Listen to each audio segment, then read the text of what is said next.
سردی اور گرمی آتی کیوں ہے؟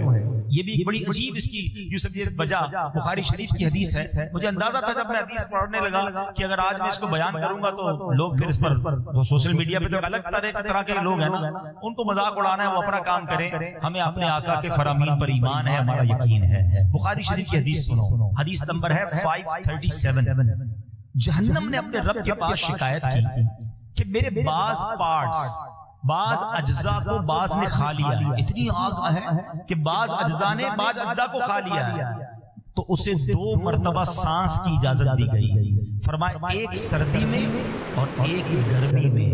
جو تیز گرمی تم پاتے ہو یہ دوزخ کی گرم سانس سے ہے، اور جو تیز ٹھنڈک تم پاتے ہو یہ اس کی ٹھنڈی سانس سے.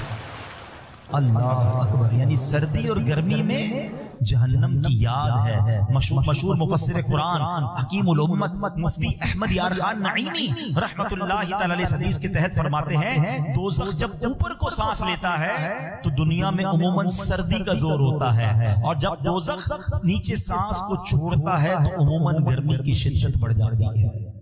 یہ اللہ کی شان ہے.